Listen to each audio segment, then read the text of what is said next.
Trend का मामला है, लेकिन उत्तर प्रदेश की जनता बदलाव चाहती है और ये तारीखें बदलाव की हैं। शुरुआत हो रही है 10 फरवरी से और 10 मार्च तक परिणाम आएगा। उत्तर प्रदेश की जनता बहुत दिनों से बदलाव का इंतजार कर रही थी। इतने दिनों में महंगाई बढ़ी है, बेरोजगारी बढ़ी है, किसानों पे झूठे मुकदमे लगे हैं, अल्पसंख्यकों के साथ भेदभाव हुआ है, नफरत की राजनीति हुई है।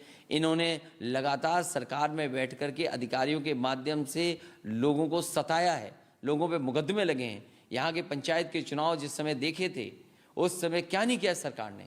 इनके अधिकारी भारतीय जनता पार्टी के कार्यकर्ता नेता बन गए थे। जो चुनाव लड़ने वाले थे उनके पर्चे छीनने गए। पूरे देश ने देखा कि किस तरीके से गरीब माताओं बहनें जो फॉर्म भरना चाहती थी उनके कपड़े फाड़ दिए गए, साड़ी छीन ली गई। कोविड के समय पर देखा है लोगों ने कि किस तरीके से उनके परिवार के लोगों को ऑक्सीजन नहीं मिली, दवाई नहीं मिली, बिस्तर नहीं मिला। अब भारतीय जनता पार्टी का जाना तय है। इन्हीं तारीखों के लिए जनता इंतजार कर रही थी, किसान इंतजार कर रहा था, व्यापारी इंतजार कर रहा था, नौजवान इंतजार कर रहा था।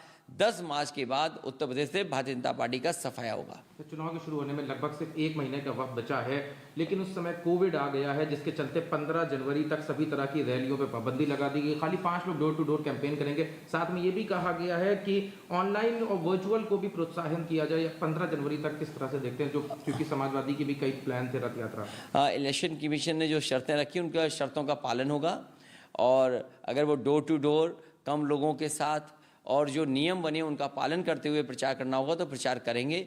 ये इलेक्शन कमीशन को सख्ती सरकार के लिए रखनी चाहिए, क्योंकि सरकार यहाँ पर मनमानी करेगी। पिछले चुनाव में भी मैंने देखा कि किसी भी नियम को इस सरकार ने नहीं माना। इसलिए इलेक्शन कमीशन कम से कम ये निगरानी रखे कि सरकार में बैठे लोग उनके नियमों का पालन करें।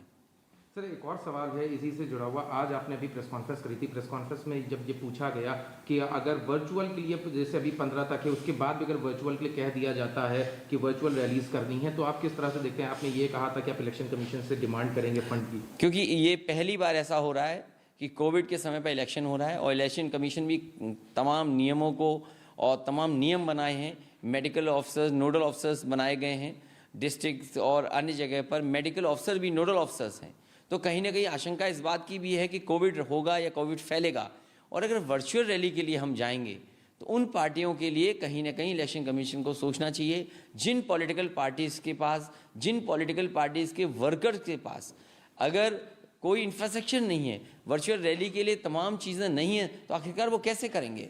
इसलिए कहीं ना कहीं इलेक्शन कमीशन को कुछ तो सहयोग करना चाहिए, चाहे वो चैनल के माध्यम से विपक्ष के लोगों को समय ज़्यादा दें, फ्री में समय मिले। ये अगर इलेक्शन कमीशन चिन्हित करता है, निश्चित करता है, तो वर्चुअल रैली या वर्चुअल कार्यक्रम या पॉलिटिकल पार्टीज अपनी बात जनता तक पहुंचाने चाहेंगे तो ये कामयाब रहेंगे। सर, लेकिन ऐसा क्यों किया जाए? क्योंकि वर्चुअल का सहारा अगर बीजेपी भी लेगी, सारी पार्टीज लेगी, तो बाकी लोगों के लिए सॉफ्ट कॉर्नर क्यों उनको फंड की जरूरत पड़ेगी? मैं ये चाहता हूँ कि सभी पार्टियों को मौका मिले और इलेक्शन कमीशन ये कहे कि लोकतंत्र को मजबूत बनाना है तो सभी पॉलिटिकल पार्टीज के लिए बराबर से देखना चाहिए। मतलब बीजेपी पहले से इसमें मजबूत है? बीजेपी के पास पहले से बहुत इंफ्रास्ट्रक्चर है, वो सरकार में है। इलेक्शन बॉन्ड भी सबसे ज़्यादा नहीं मिलते हैं। अगर खर्चा करने में सबसे आगे कोई है तो वो भारतीय जनता पार्टी है। इस तरह के इंफ्रास्ट्रक्चर में जो वर्चुअल रैलीज हैं, कार्यक्रम करने में हम लोगों ने तो देखा है कि किस तरीके से ऐड दिए गए हैं, सरकारी पैसे खर्च किए गए हैं।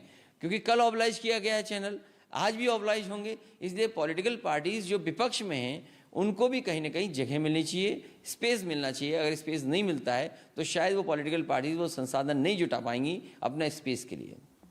धन्यवाद।